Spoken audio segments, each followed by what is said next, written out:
Hello friends, स्वागत है आपका विपिन जीएस एजुकेशन सेंटर पर। आज हम पढ़ने वाले हैं नागरिकता। नागरिकता बहुत ही इम्पोर्टेंट चैप्टर है आपके एग्जाम संबंध, क्योंकि यहाँ से जुड़े सभी महत्वपूर्ण प्रश्न आपके एग्जाम संबंध यहाँ से आपको मिल जाएंगे और आप अपने आप से ऑब्जेक्टिव टाइप अच्छे से बना सकते हैं। क्योंकि नागरिकता हमें क्यों पढ़नी चाहिए, क्योंकि नागरिकता आप नहीं पढ़ोगे, भविष्य में आप कोई ऐसा कार्य करें कि आप यहाँ से अच्छी जॉब प्राप्त कर लें, तो वहाँ आपको जाने का मौका मिले, तो हमें किस प्रकार से हमें उस देश में जाने के लिए हमें प्रावधान किए गए हैं, उन सभी को इस वीडियो में हम अच्छे से जानेंगे। नागरिकता क्या है? जो नागरिक है वह व्यक्ति जो राज्य की उसे पूर्ण सदस्यता प्राप्त होती है और देश के हर क्षेत्र में निवास करता है और देश के प्रति निष्ठावान और राज्य के प्रति निष्ठावान होता है और संविधान में भी आस्था पूर्ण अच्छे से रखता है। वो व्यक्ति क्या होता है? देश का नागरिक होता है, यानी उसे क्या माना जाएगा? भारत का नागरिक माना जाएगा। नागरिकता जैसे कोई भी व्यक्ति जैसे किसी भी देश में या राज्य में पूर्ण सदस्यता प्राप्त कर चुका है और संविधान उसके मूल अधिकारों को जो विधि बनाए गए हैं उनकी व्यक्ति को अधिकार देता है, वह व्यक्ति क्या माना जाएगा? इस देश का नागरिक माना जाएगा। इसमें जानेंगे जो कि भारत की जो नागरिकता है, जैसे भारत में एकल नागरिकता का प्रावधान किया गया है, न कि अमेरिका की तरह वहाँ पे दुधाई नागरिकता का प्रावधान किया गया है, लेकिन कुछ प्रावधानों में यहाँ पर भी दुधाई नागरिकता का प्रयोग किया था, लेकिन हमारे यहाँ एकल नागरिकता का प्रावधान किया गया है, जो कि अमेरिका में दुधाई नागरिकता का प्रावधान किया गया है। अब समझते हैं अनुच्छेद 5। अनुच्छेद 5 क्या है? संविधान के प्रारंभ में नागरिकता।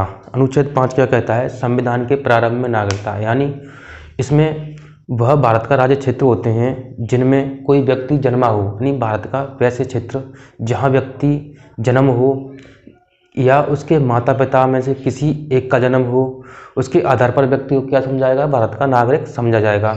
या संविधान लागू होने से पहले कम से कम भारत के किसी भी क्षेत्र में 5 वर्ष, किसी भी क्षेत्र में कितने वर्ष? 5 वर्ष रहा हो, उसका प्रमाण पत्र भारत सरकार को प्रस्तुत करना होगा कि हम यहाँ पर 5 वर्ष रह चुके हैं, तो हमें इस देश की नागरिकता चाहिए। तो उस देश की नागरिकता लेने के लिए 5 वर्ष का रहने का प्रमाण पत्र जारी करना पड़ेगा, तो हम यहाँ भारत के नागरिक समझे जाएंगे। इसका प्रावधान अनुच्छेद 5 में किया गया है। अब देखते हैं अनुच्छेद 6, क्योंकि यहाँ से अनुच्छेद से कई बार प्रश्न पूछा ही गया है। एक प्रश्न को इसको अच्छे से याद रखना। एकल नागरिकता का प्रावधान भारत में किया गया है। भारत की नागरिकता कैसे? एकल नागरिकता का प्रावधान किया गया है। अब देखते हैं पाकिस्तान से भारत आने वाले नागरिकों के लिए नागरिकता के अधिकार। जब पाकिस्तान से भारत आए थे उनके लिए भी कुछ प्रावधान किए गए हैं, जैसे 19 जुलाई 1948 से पहले या उसके बाद भारत आए हुए व्यक्तियों को अगर भारत की नागरिकता प्राप्त करना चाहते हैं तो उनको प्रमाण पत्र जारी किया, यानी 19 जुलाई 1948 1948 को, क्योंकि यह तारीख इसलिए रखी गई क्योंकि इस समय से अनुमति प्रमाण पत्र जारी किए थे, जो कि भारत से पाकिस्तान से भारत आए व्यक्तियों को इस समय से अनुमति प्रमाण पत्र जारी किए थे। अगर जिनके पास अनुमति प्रमाण पत्र होगा तो क्या समझा जाएगा? इस अनुच्छेद के तहत भारत का नागरिक समझा जाएगा। अब देखते हैं अनुच्छेद 7, भारत से पाकिस्तान, यानी भारत से पाकिस्तान जाने वाले नागरिकों के लिए नागरिकता के अधिकार। जबकि इसमें क्या प्रावधान किया गया है? जो कि मार्च, यानी 1 मार्च 1947 के बाद भारत से पाकिस्तान चले गए हों, वह व्यक्ति कैसे भारत के नागरिक नहीं माने जाएंगे। लेकिन अगर बाद में कुछ स्थिति में ये भारत आना चाहते हैं तो माना भारत के तो ये नागरिक ही हैं, भारत के नागरिक हैं, भारत से पाकिस्तान चले गए हैं, वहाँ रह रहे हैं, तो इनको क्या समझा जाएगा? यहाँ की सदस्यता समाप्त कर दी जाएगी, वहाँ का नागरिकता इनको मिल जाएगी, तो यहाँ भारत का नागरिक नहीं समझा जाएगा। लेकिन इसके बाद भारत में आना चाहते हैं तो इनको भारत में 6 महीने के अंदर भारत में रहना पड़ेगा और उसका प्रमाण पत्र जारी करना पड़ेगा, तब इनको क्या मिलेगा? भारत की सदस्यता मिलेगी। यानी यह प्रावधान किस में किया गया? अनुच्छेद 7 में प्रावधान किया गया है। अनुच्छेद 8 में भारत से बाहर रहने वाले भारतीय मूल के कुछ व्यक्तियों की नागरिकता का अधिकार, यानी भारत से जो बाहर रह रहे हैं उन व्यक्तियों के लिए भी नागरिकता के अधिकार को प्रावधान किया गया है। जैसे वे व्यक्ति जो संविधान के लागू होने के समय भारत में निवास नहीं कर रहे हैं, जैसे उस समय भारत का संविधान लागू हुआ था 26 जनवरी 1950 को लागू हुआ था पूर्ण रूप से, तो उस समय से भारत में क्या है, निवास नहीं कर रहे हैं, जो कि बाहर किसी काम की वजह से बाहर जा रहे हैं या किसी और वजह से भारत से बाहर रह रहे हैं। तो इसमें से माना किसी भी परिवार का व्यक्ति या इसके माता पिता या पितामह कोई भी भारत में जन्म लिया हुआ हो उनने, या कोई इसके रिश्तेदार इन्होंने भारत में जन्म लिया हो, लेकिन इनके कुछ बच्चे हैं जो भारत से बाहर रह रहे हैं, तो इनका कुछ प्रावधान किए गए हैं जो कि भारत शासन अधिनियम 1935 के अंतर्गत इन्होंने भारत में क्या हुआ, भारत में रह रहे हों, तो उसमें क्या माना जाएगा, इनको भारत का नागरिक समझा जाएगा। इस प्रकार से हमें क्या गए इसमें अधिकार दिए गए हैं, लेकिन इसमें क्या है, यहाँ भी अनुमति प्रमाण पत्र जारी करना होगा, अनुमति प्रमाण पत्र जारी करना होगा, इसलिए इनको भारत का नागरिक समझा जाएगा। अब देखते हैं अनुच्छेद 9। अनुच्छेद 9 में क्या किया गया है, जैसे विदेशी राज्य की नागरिकता स्वेच्छा से ग्रहण करने वाले व्यक्तियों को नागरिक न समझा जाएगा। यानी जिन व्यक्तियों ने स्वेच्छा से नागरिकता ग्रहण कर ली किसी भी देश की, तो उनको क्या है, उनकी नागरिकता क्या हो जाएगी, समाप्त हो जाएगी।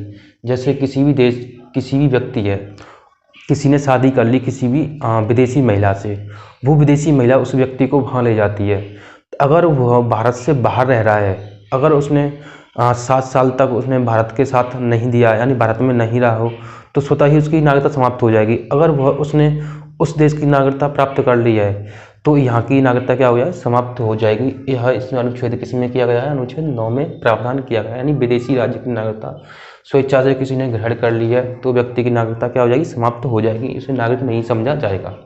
अनुच्छेद 10 क्या कहता है, नागरिकता के अधिकार का बना रहना। यानी नागरिकता के अधिकार का बना रहना क्या है, यानी संसद है, जब तक कोई भी नागरिक हो, संसद के द्वारा जो अधिकार दिए गए हैं, जो कानूनी अधिकार दिए गए हैं, उनके द्वारा किसी की नागरिकता ना तो छीनी जा सकती है और ना ही समाप्त की जाती है बिना कानून के अधिकार के। जो संसद ने कानून बनाए हैं उनके बिना सहयोग से ना तो किसी की नागरिकता छीनी जा सकती है और ना ही किसी की नागरिकता समाप्त की जा सकती है। इसलिए नागरिकता का अधिकार बना रहेगा जब तक संसद उसमें कोई प्रावधान नहीं करेगी। अनुच्छेद 11 क्या कहता है, संसद को नागरिकता के अर्जन, समाप्ति, नागरिकता संबंधी अन्य उपबंधों में परिवर्तन करने की शक्ति प्रदान करता है। यानी हमें नागरिकता में क्या करना है, संशोधन करना है। कोई भी प्रावधान छूट गया है तो उसमें कौन कर सकता है, संसद। केवल संसद के पास ही यह अधिकार है कि नागरिकता में क्या कर सकते हैं, परिवर्तन कर सकते हैं, नागरिकता समाप्त कर सकते हैं, नागरिकता किसी को ग्रहण करानी है तो संसद को यह अधिकार प्राप्त है। अब देखते हैं नागरिकता अधिनियम 1955। नागरिकता अधिनियम 1955, नागरिकता अधिनियम 1955 क्या है, इस अधिनियम को अब तक 8 बार संशोधित किया जा चुका है। कितनी बार, 8 बार संशोधित किया जा चुका है।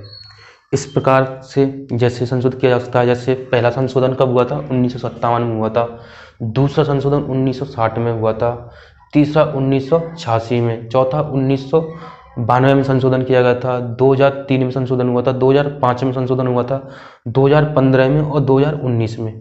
कितनी बार संशोधन किया गया है, 8 बार संशोधन किया गया है। बहुत बार पूछा भी जा सकता है अब तक हमारे जो नागरिकता संबंध संशोधन के तहत कितनी बार संशोधन किया जा चुका है, तो 8 बार संशोधन किया जा सकता है। 2019 में जो कि अभी हाल ही में किया था, इस अधिनियम में व्यक्तियों के जैसे अफगानिस्तान है, बांग्लादेश है, पाकिस्तान के अंतर्गत जो कि हिंदू, बौद्ध, सिख, जैन, ईसाई, पारसी और जो अन्य लोग जो कि 31 दिसंबर 2014 यानी 31 दिसंबर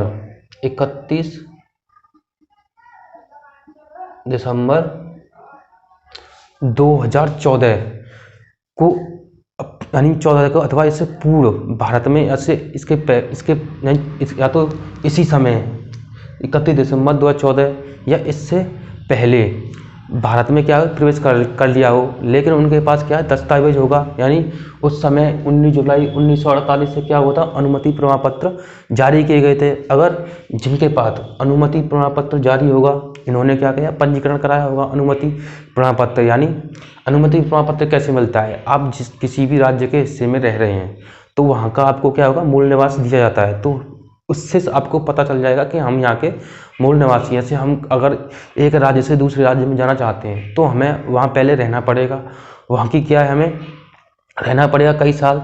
जैसे अगर हम यूपी से राजस्थान जाना चाहते हैं तो वहाँ में राजस्थान के क्षेत्र में कई साल रहना पड़ेगा, तो हमें रहने का प्रमाण पत्र भी जारी करना पड़ेगा। तो जब प्रमाण पत्र जारी करना पड़ेगा तब हमारा क्या बनेगा, वहाँ का निवास प्रमाण पत्र बनेगा, उसे कहते हैं निवास। एक क्या है, भारत सरकार के द्वारा रजिस्टर्ड किया गया हुआ प्रमाण पत्र।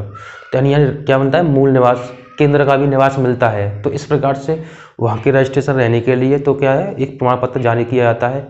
तो वही जो कि हिंदू थे, बौद्ध थे, सिख थे, ईसाई थे, पारसी थे, जिन सभी के लिए क्या किया था, प्रमाण पत्र जारी किया गया था, या तो इसी दिन या उससे पहले भारत में आ गए हैं तो इनको अनुमति प्रमाण पत्र जारी किया जाए तो इनको क्या माना जाएगा, भारत का नागरिक माना जाएगा। अगर इनके पास ये कोई दस्तावेज नहीं है तो इनको क्या है, भारत का नागरिक नहीं समझा जाएगा। ये प्रावधान किस में किए गए थे, 2019 में अभी जो संशोधन किया गया था। अब देखते हैं नागरिकता के प्रकार। नागरिकता कितने प्रकार हैं, 5 प्रकार हैं। एक तो जन्म के आधार पर, एक है वंशानुगत के आधार पर, तीसरा है पंजीकरण के आधार पर, चौथा है देशीकरण के आधार पर, और 5वां है विदेशी भूमि अर्जन के द्वारा। पहले इनको अच्छे से समझते हैं। जैसे जन्म से व्यक्ति, जैसे अगर कोई भी व्यक्ति भारत के किसी भी क्षेत्र में जन्मा हो, वो भारत का क्या होगा, नागरिक माना जाएगा। यानी जन्म से ही भारत का क्या है, भारत का क्या ये नागरिक है। जैसे 26 जनवरी 1950 को हमारा संविधान लागू हुआ था, उससे पहले या उसी समय भारत के किसी भी क्षेत्र में जन्मा हो तो वो क्या माना जाएगा, भारत का नागरिक समझा जाएगा। वंशानुगत क्या है, वंशानुगत यानी 26 जनवरी या 1950, 26 जनवरी 1950 यानी कोई व्यक्ति भारत में जन्मा है 26 जनवरी 1950 से पहले, तो उसे वंशानुगत के आधार पर क्या नागरिकता प्राप्त की जा सकती है। जैसे अगर उसके माता पिता और माँ के आधार पर भी इसको क्या किया जाएगा, वंशानुगत के आधार पर क्या होगा जन्म। मान चलो इनके बच्चे विदेश में, जैसे यहाँ के पासपोर्ट बनवाकर विदेश चले गए, तो लेकिन उनका जन्म 26 जनवरी 1950 से यानी संविधान लागू होने से पहले यहाँ पे उनका जन्म हुआ था। अब उनके बच्चों का जन्म कहाँ हुआ है, जो कि विदेश में हुआ है, किसी अमेरिका रह रहे हैं, कहीं भी स्विट्जरलैंड, ब्रिटेन, जर्मनी, कहीं पे भी रह रहे हैं, तो वहाँ उनका जन्म हुआ है। तो उनके बच्चों का जन्म हुआ है तो अभी 3 दिसंबर 2004 से, यानी 3 दिसंबर 2004 से प्रावधान किया गया था। अगर किसी भी बच्चे का जन्म विदेश में हुआ है तो उसे 1 वर्ष के अंदर क्या करेगा, रजिस्ट्रेशन करवाना पड़ेगा भारत की नागरिकता ग्रहण करने के लिए। तो यह प्रावधान किस में किए गए हैं, वंशानुगत के आधार पर। वंशानुगत के आधार पर माता हमारी यहाँ जन्मी है तो माता के आधार पर भी हमें क्या मिलेगी, भारत की नागरिकता प्राप्त कर सकते हैं। माता पिता के आधार पर भी हम नागरिकता प्राप्त कर सकते हैं। लेकिन 3 दिसंबर 2004 से अगर जिसने 1 वर्ष के अंदर जो कि भारत में जन्मा है उसने क्या किया, अनुमति प्रमाण पत्र के लिए रजिस्ट्रेशन नहीं कराया तो भारत का नागरिक नहीं समझाएगा। उनके बच्चे क्या है, भारत का नागरिक नहीं समझे जाएंगे, लेकिन उनके माता पिता भारत के नागरिक समझे जाएंगे, लेकिन उनका बच्चा होगा वो नागरिक नहीं समझा जाएगा। इसमें वंशानुगत के आधार पर यह प्रावधान किए गए हैं। पंजीकरण के आधार पर, पंजीकरण के आधार पर जो कि नागरिकता क्या प्रावधान किए गए हैं, भारत में कम से कम 5 वर्ष के अंतर, जैसे कोई व्यक्ति है यानी जो कि भारत का ही मूल निवासी है, जो कि पहले उस संविधान के समय भारत का निवासी था, लेकिन किसी भी देश में चला गया, फिर से वो भारत में रह रहा है, उसे 5 साल तक भारत में क्या करने, कम से कम 5 साल तक उसे भारत में रहना पड़ेगा। उस रहने का क्या करेगा, प्रमाण पत्र जारी करना पड़ेगा। हमें यहाँ पे 5 साल हमें हो चुके हैं तो हमें भारत की नागरिकता ग्रहण करने के लिए क्या करना पड़ेगा, पंजीकरण कराना पड़ेगा। तो पंजीकरण के माध्यम से उसे अनुमति प्रमाण पत्र जारी किया जाए। जैसे कोई भारतीय, जो कि भारतीय मूल का व्यक्ति विदेश में जाकर किसी भी लड़की से शादी कर लेता है तो मान के चलो जैसे ये भारतीय मूल का व्यक्ति है, इस लड़की से शादी कर लेता है, तो ये लड़की अगर ये विदेश में वहाँ की नागरिकता ग्रहण करता है तो यहाँ की इसे नागरिकता क्या करनी पड़ेगी, त्यागनी पड़ेगी। अगर लेकिन ये लड़की भारत में रहना चाहती है तो पहले पंजीकरण कराना पड़ेगा।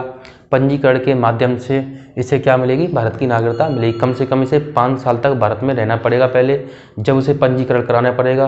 पंजीकरण के द्वारा तब इसे क्या किया, भारत का नागरिक समझा जाएगा। देशीकरण के द्वारा हमें नागरिकता कैसे मिलती है। देशीकरण के द्वारा अगर व्यक्ति भारत में रहना चाहता है, जो कि भारत का निवासी है, तो उसे तो भारत की नागरिकता मिल जाएगी। लेकिन कोई भी व्यक्ति स्वतः ही वहाँ की नागरिकता त्यागनी पड़ेगी, तब वो भारत का नागरिक बनेगा। देशीकरण के माध्यम से यह प्रावधान किए गए हैं। एक है कम से कम उसे 1 वर्ष तक रहना पड़ेगा, यानी इसमें बहुत सारी शर्तें हैं जो कि हमें देशीकरण के द्वारा हमें भारत की नागरिकता मिल सकती है। जैसे कम से कम उसे 1 वर्ष तक भारत में रहना पड़ेगा, तब उसे भारत का नागरिक समझा जाएगा। दूसरी, भाषाओं के आधार पर, यानी अगर कोई भी व्यक्ति भारत का नागरिक बनना चाहता है, कोई विदेशी है भारत का नागरिक बनना चाहता है, जो कि कम से कम भारत की जो 22 भाषाओं में से एक भाषा का यानी बोलना जानता हो, तो उसे भारत का नागरिक समझा जाएगा। उसे और शर्तें निर्धारित की, जैसे राष्ट्र के प्रति उसे अच्छा व्यवहार हो तो उसे भारत का नागरिक समझा जाएगा। जैसे संविधान के प्रति उसकी आस्था हो तो उसे भारत का नागरिक समझा जाएगा।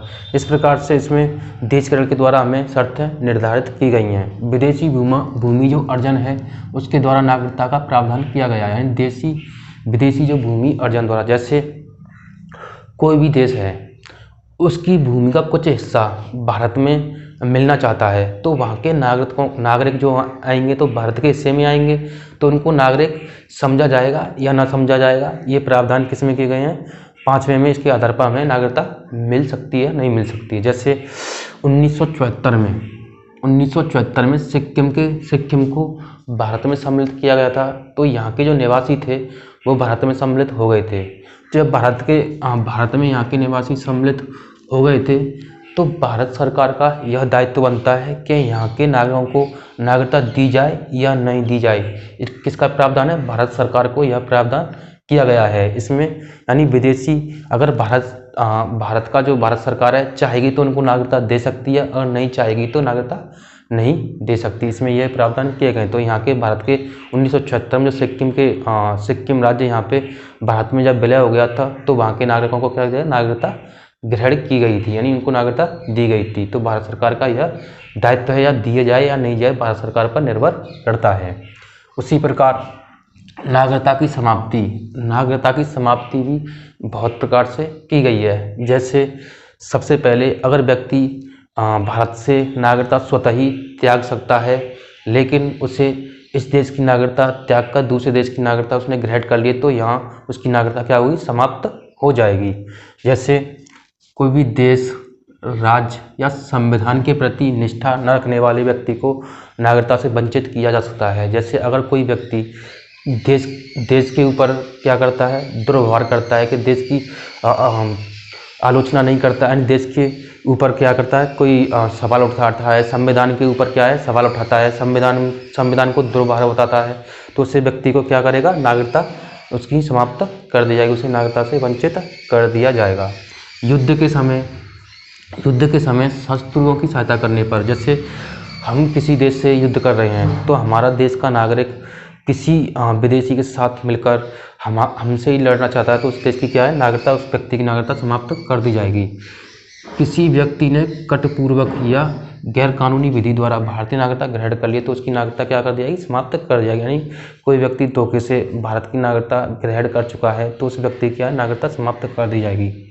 देशीकरण या पंजीकरण द्वारा नागरिकता प्राप्त के 5 वर्ष के भीतर अन्य देश, जैसे कोई भी व्यक्ति है, जैसे देशीकरण या पंजीकरण द्वारा नागरिकता प्राप्त के 5 वर्ष के भीतर किसी अन्य देश ने 2 वर्ष या अधिक की सज़ा सुनाई है। जैसे अगर किसी व्यक्ति ने 5 वर्ष के अंतर्गत कोई व्यक्ति रह चुका है, लेकिन उस व्यक्ति पर क्या है, किसी देश से सज़ा सुनाई गई है, तो उस व्यक्ति को क्या है, नागरिकता से वंचित किया जा सकता है। इस प्रकार से नागरिकता का समाप्ति की जाएगी।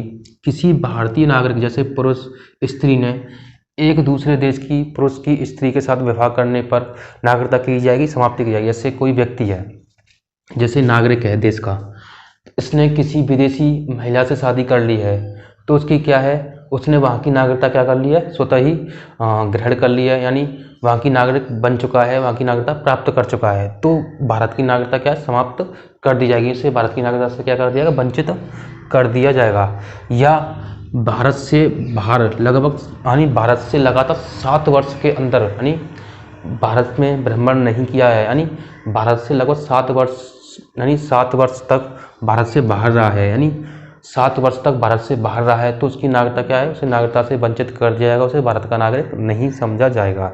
अब देखते हैं केवल भारतीय नागरिकों के प्राप्त अधिकार क्या हैं। जैसे राष्ट्रपति, उपराष्ट्रपति, राज्यपाल, उच्चतम न्यायालय व उच्च न्यायालय के जो न्यायाधीश होते हैं, महान्यायवादी और महाधिवक्ता, संसद और राज्य जो विधानमंडल के सदस्य हैं, इन सदस्यों पर केवल भारतीयों को ही यह अधिकार प्राप्त है। केवल इस जो बड़े बड़े पद हैं, इन पर केवल भारतीयों, जो भारतीय नागरिक होंगे, जो कि भारतीय मूल के निवासी होंगे, उनको ही इन पद पर आसीन होने का प्रावधान किया गया है। ना कि कोई विदेशी इस पर कोई पदग्रहण नहीं कर सकता है। कोई भी विदेशी यहाँ पर रह रहा है और यहाँ की नागरिकता भी प्राप्त कर ली है, तो उसे इन पद पर प्रावधान नहीं किया गया है। केवल भारतीय मूल के व्यक्तियों को ही इस पद पर आसीन होने का प्रावधान किया गया है। अनुच्छेद 16, अनुच्छेद 15, अनुच्छेद 16, अनुच्छेद 19 और अनुच्छेद 29 और अनुच्छेद 30, ये अनुच्छेद केवल भारतीय लोगों को, यानी जो भारत के नागरिक हैं, केवल उन्हीं को ये अनुच्छेद प्राप्त हैं, ना कि और भी हैं। अनुच्छेद 84 है जो कि संसद से संबंधित है, अनुच्छेद 84, अनुच्छेद 84 और अनुच्छेद 191, अनुच्छेद 191।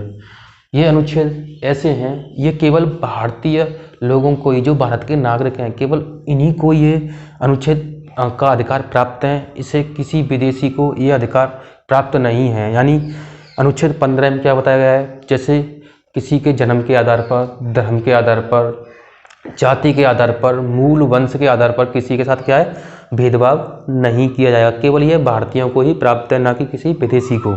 अनुच्छेद 16 में लोक नियोजनों के कार्यों में यानी समानता के अधिकार को प्राप्त किया गया है। यानी लोक नियोजन कार्य में सभी व्यक्ति क्या है, समान है, ना कि किसी विदेशी को यह अनुच्छेद प्राप्त है। अनुच्छेद 19 में स्वतंत्रता की बात की गई है, जैसे विचार की स्वतंत्रता, अभिव्यक्ति की स्वतंत्रता, यानी अपने कहीं पर देश में घूमने की स्वतंत्रता। इस प्रकार की स्वतंत्रता किसको है, अनुच्छेद 19 में प्रावधान किए गए हैं। अनुच्छेद 29 क्या करता है, शिक्षा संस्कृति का अधिकार दिया गया अनुच्छेद 29 में। अनुच्छेद 30 में क्या प्रावधान किया गया है, जो अल्पसंख्यक हैं, इसमें भी अल्पसंख्यक के लोग हैं 29 में, और अल्पसंख्यक जो शिक्षा संस्थान है उनका प्रावधान अनुच्छेद 30 में किया गया है। इसमें संसद का प्रावधान है और इसमें विधानमंडलों का प्रावधान किया गया है। ये प्रावधान केवल भारतीय नागरिकों को ही प्राप्त हैं। ये कई बार अनुच्छेद आपके एग्जाम में पूछे गए हैं कि कौन सा अनुच्छेद है केवल भारतीयों को ही प्राप्त होता है, ना कि विदेशियों को। कौन सा अनुच्छेद है जो कि विदेशियों को प्राप्त होता है, क्योंकि इनमें से आपको ऑप्शन दिए जाएंगे, तो ऑब्जेक्टिव टाइप आप आसानी से इन प्रश्नों को बना सकते हैं। आगे की जो नेक्स्ट वीडियो आएगी तो उसमें हम समझाएंगे NRI, PIO और OCI, क्योंकि वो आपके लिए बहुत ही महत्वपूर्ण होने वाली है। उसको हम सारणी के माध्यम से समझने का प्रयास करेंगे। आप ऑब्जेक्टिव टाइप बनाइए। अगर आप इनसे अच्छे से ऑब्जेक्टिव टाइप बनाएंगे तो आप अपने एग्जाम में आने वाले सभी प्रश्नों से जुड़े आसानी से हल कर सकते हैं और आपको कोई भी परेशानी नहीं होगी और आपकी तैयारी भी और अच्छे से होगी। जब तक आप इनको 2 से 3 बार देख लीजिए, फिर ऑब्जेक्टिव टाइप बनाइए। ऑब्जेक्टिव टाइप से आपकी तैयारी मजबूत होगी। वीडियो अच्छी लगे तो लाइक करें, चैनल पर भी नए हैं तो चैनल को जरूर सब्सक्राइब करें। जय हिंद, जय भारत।